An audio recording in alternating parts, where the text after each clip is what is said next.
Welcome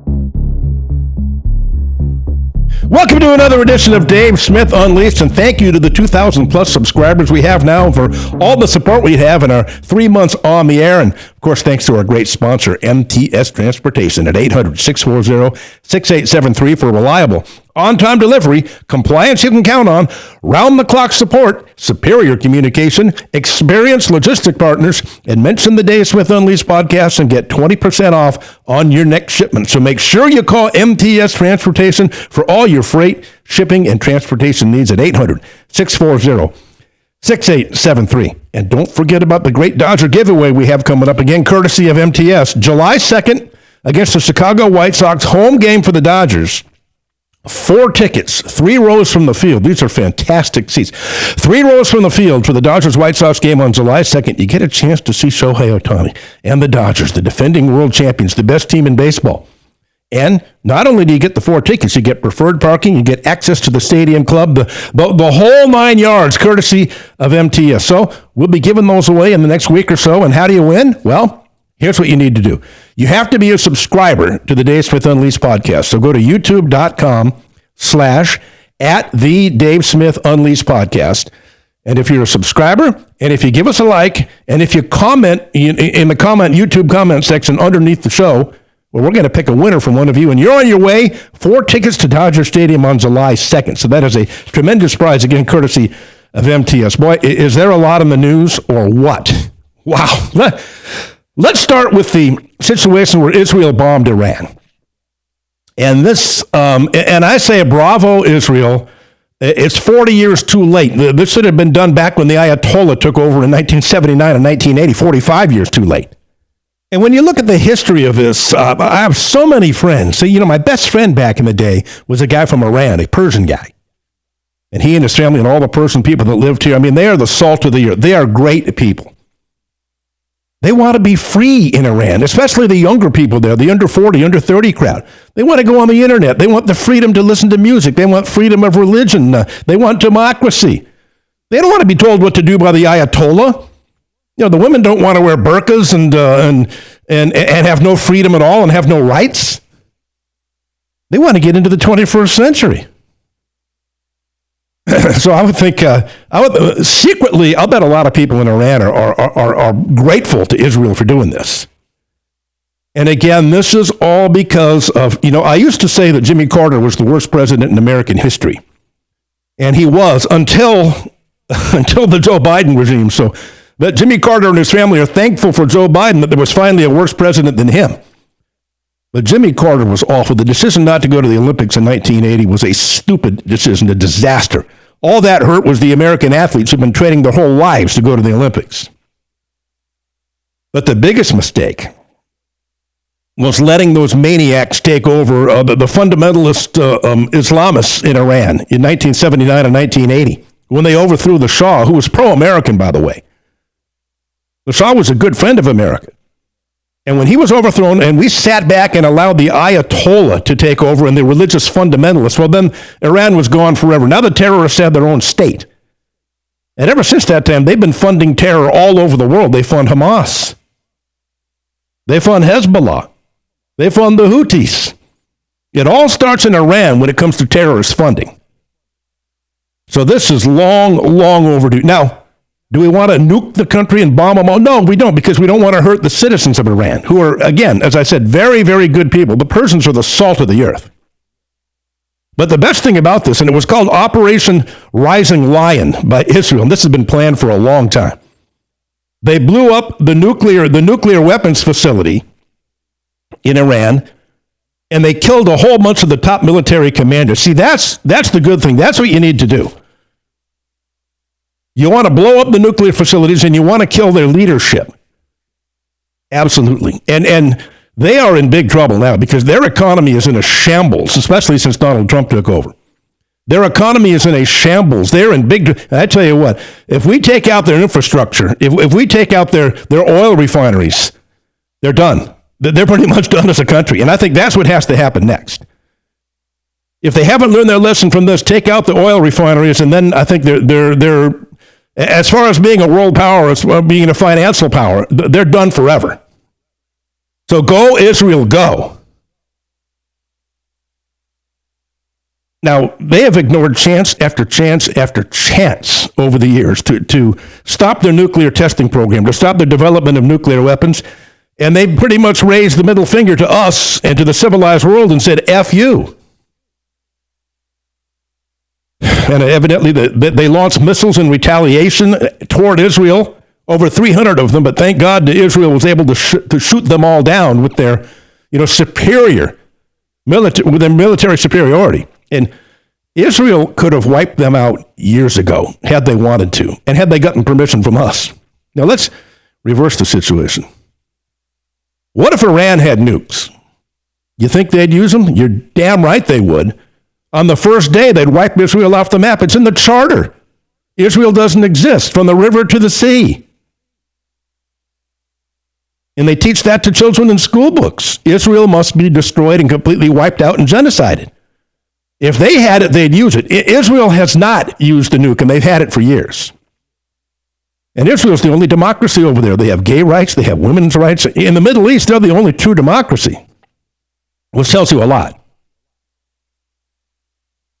But missiles were launched in retaliation, and Israel shot them all down. And evidently, the people in the U.S. Embassy have vacated in case that gets attacked. But this, if Jimmy Carter should have stood by the Shah back in 1979 and 1980, if you ever want to know what Iran was like, and my Persian friends tell me, the older ones, what Iran was like in the 1970s. And my buddy I used to work out with, a Persian guy, he said, you should have seen it, back before he and his family left. It was like walking down the streets of any American city. You saw department stores, you saw McDonald's, you saw KFC, you saw Bullock's and May Company, pretty girls walking down the street, good-looking people. And there's a great site. It's on X, and I think it's on other social media sites. That's called Iran in the 1970s. And I would recommend that all of you go to it. And it's just unbelievable when you look at that. You see pictures of Iran in the 70s. There's girls in bikinis, beautiful girls hanging out at the beach. Girls in miniskirts walking down the street. It looks like any American city. There's McDonald's, there's Burger King, there's KFC, department stores. It's just a busy downtown area. Pretty girls in miniskirts, girls in bikinis. It's unbelievable. See, that's what life was like under the Shah. And say whatever you want about him, but he was pro-American, and it was an evolved society back then, a westernized society, which is why the maniacs there, the mullahs and the ayatollahs, wanted him out. And when they were rising up and throwing the Shah out, and he had to run for his life, and I think he lives in America now, if I'm not mistaken, the Shah's son. The Shah passed away shortly after that from cancer, but the Shah's son lives here. We should have stood up and not allowed that country to be overthrown. Can you imagine how much better the world would be if we'd fought back the fundamentalists, if we'd fought back the Ayatollah, the mullahs in Iran, all the financing they've done of terrorism over the years, all the trouble they've caused. If we would have kept a pro-American dictator in there, a president, maybe the Shah's son, after the Shah passed away, I think things would be a lot better in the world right now. But God bless Israel. God bless their patience. I mean, after October 7th and, after, what's gone on over the years, they've been attacked, 5 or 6 times over the years by Iran. And they've showed remarkable patience in not doing a complete knockout blow and a wipeout. And again, here, this was precision. Operation Rising Lion. It was precision strikes against their nuclear facilities and killing their top leadership. And if Iran doesn't bend the knee, if they don't kowtow to Israel and the United States now, we'll hit them again and finish the job. And again, not a genocide, not wiping out the good people who live there, who do not want to be under the control of the Ayatollah. Believe me, I've met enough Persians here. They do not want to be, and they have relatives back there. And they all tell me, our relatives tell us when we go and visit, and they got to kind of keep their voice down, we don't want to be under the Ayatollah's rule, this maniac. We want to be in the 21st century. We want to be westernized. We want to be democratized. We want to live freely. So the next step, if they don't surrender and back down, we got to take out their oil refineries. That finishes them. That's got to be the next step by Israel. You know what else was in the news I wanted to talk about as well? That situation in Minnesota was crazy, wasn't it? A Democratic politician, a state representative by the name of Melissa Hortman. She's sitting in her house with her husband, Mark, minding their own business, having a nice day. And some guy dressed as a police officer walks in and kills both of them with a rifle and kills both of them. Now, they're both former Tim Walz interns, the governor of Florida. They're both Democrats. And I was thinking, well, why would this happen? This is strange. And then the suspect at large is named Vance Luther Bolter. Now, he's an interesting guy, 57 years old, another Tim Walz appointee. And Tim Walz appointed him to the Workforce Development Board. And his wife was also an appointee and an intern by Walz has been on a roll here, huh? An intern with Tim Walz. And this guy who allegedly killed these two, Melissa Hortman and her husband, also had a private international security firm called Praetorian. Now, that's interesting that he called it Praetorian, because if you read history, look at the Praetorian Guard in ancient Rome. They were the elite of the elite. They were the CIA of their day. They conducted surveillance. They spied on people. They took people out and executed them, threw them in prison, anybody who was disloyal. And he called this company Praetorian. Interesting. And he has a lot of Middle East experience in Africa, experience in South America. He's had experience all over the world in private security. So why would he dress as a police officer, walk into Melissa Hortman's house, the state representative, and murder her and her husband? Now, here's my theory on this. Now, it doesn't mean I'm correct, but here's my theory. Now, they're all Democrats. You think they'd be either be in the same boat together. You think they would have the same belief system. But here's what I think it is. I think we could have another Luigi Mangione situation. Now, remember not too long ago, the president of, I think it was United Healthcare, was walking down the street in New York City. Luigi Mangione, this young kid, walked up behind him, pulled out a gun, and shot him dead, shot him right in the back.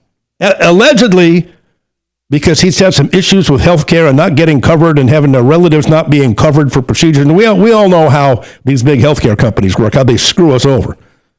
So he took it out on this guy and wound up killing him. Now he's kind of a hero now with some people, especially a hero on the left for doing this. Now, of course, he's going to go to jail. Now, will he get the death penalty? Well, that's what they're trying to hit him with. Is he going to get life in prison? Will he get a lesser sentence? You know, it only takes one on that jury. It only takes one to change things around, or maybe acquit him, or maybe give him a lesser sentence. And my daughter, who's in college right now, when this happened, she took one look at him and said, "Boy, Dad, he's hot." Not that he killed somebody, not that he was evil. Dad, he's hot. And I started thinking, boy, that Luigi trial, if he gets one gay man on that jury, or a young woman who thinks he's hot, maybe we can get an acquittal. It's only going to take one. But the reason I bring him up was because a couple of days ago in the Minnesota legislature, they had a vote, and the vote was to stop Minnesota Care, which is their form of Medicaid, Minnesota Care to illegal aliens over 18 years old, which I think, of course, is common sense, and that should be done everywhere. If you're here in the country illegally, you shouldn't get any government-run health care. But she's a loyal Democrat and has always been in favor of it, as is Tim Walz. And Melissa Hortman is a member of the Democratic Farmer Labor Party group in Minnesota.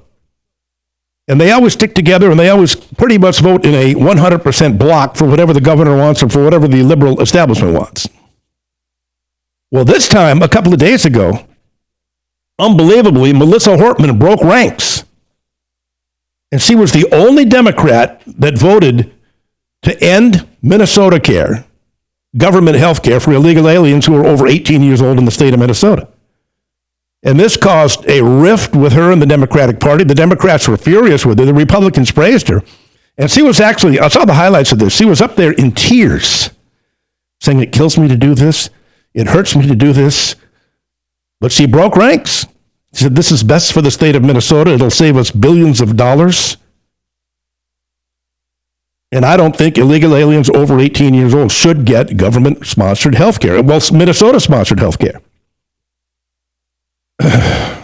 She broke ranks. She broke ranks with the liberal establishment. And just a couple of days later, now she winds up dead. Now, when I'm looking at reasons as to why this guy that they're after now, Vance Luther Bolter, lifelong Democrat, appointed to the Workforce Development Board by Tim Walz a few years ago. Why would he murder Melissa Hortman, who's a state rep and a liberal Democrat as well, and her husband, who's a businessman and also a Democrat? So a high-ranking Democrat who was in the Workforce Development Board and runs an international security firm called Praetorian, why would he walk into a Democrat state senator's house, Melissa Hortman, murder her and murder her husband? The only thing I can think of is just because she broke ranks. And she voted with the Republicans to end public health care for illegal aliens over 18 years old in Minnesota. What else could it be? Unless there's some kind of personal issue we don't know about yet, which maybe we'll find out about. And they still, as of showtime today, they haven't arrested this guy Bolter yet. They're still looking for him. Here's another weird thing. When he was identified, when the shots rang out in Melissa Hortman's house when she and her husband were murdered, the cops rolled up to the house, and a police officer came out the front door with a rifle. And, of course, he wasn't dressed exactly like Minnesota police officers, and they knew something was up. So they pulled out their guns, and a gunfight ensued between Vance Bolter, the suspect, and the cops. And he ran away on foot, and he got away. How the hell did that happen when the cops were there? It was a shootout in the front yard. How did he get away? Wasn't there helicopters in the air? Did they chase him down? You figure there's got to be more than one squad car on the way that was already there when the gunshots rang out. Well, that doesn't make any sense at all that he got away on foot, does it? But he did. It'll be interesting to see what happens here in the next couple of days. Is it a Luigi Mangione situation? And about all I can come up with, and of course, you can get into the comment section when you comment on this show. When you go to youtube.com/@TheDaveSmithUnleashed podcast, maybe you can give me some of your ideas, or hit me up on Twitter @DaveSmartscott. Say, maybe this is the reason. Maybe, Dave Smith, you're wrong. I can't think of anything else, but she broke ranks with the Democrats. She was the only Democrat who voted to end government-funded, Minnesota-funded health care for illegal aliens. The only one. And they were furious with her, and I'm sure this guy probably was too. This is a wild time to be living in the world. We get the Iran-Israel situation. Now, Melissa Hortman and her husband murdered in Minnesota by a guy and all three of them were appointees from Tim Walz, the governor. And the guy who did the shooting runs an international security firm, and he's got contacts all over the world. He's worked in the Middle East, he's worked in South America, he's worked in Africa, and he runs an international security firm. Boy, this has got CIA written all over it, doesn't it? At first glance. That's the first thing I thought of. I thought of CIA and Luigi Mangione. Maybe they put a hit on her because she's defunding government-run healthcare in Minnesota for illegal aliens. Wow. All right, that's it for us. Make sure to contact MTS Transportation for all your freight, shipping, and trucking needs at 800-640-6873. And go to the page, go to the Dave Smith page on YouTube, youtube.com/@TheDaveSmithUnleashed podcast. And register to win tickets to the Dodger game on July 2nd against the White Sox. 4 tickets, free parking, access to the Stadium Club, the whole 9 yards. We're always looking out for you here on Dave Smith Unleashed. So that's it for today. And if you want to find out when the next show is and what the topics are going to be, go to X, go to Twitter, go to @DaveSportsGod. I am always posting there. And we'll talk to you next time on Dave Smith Unleashed.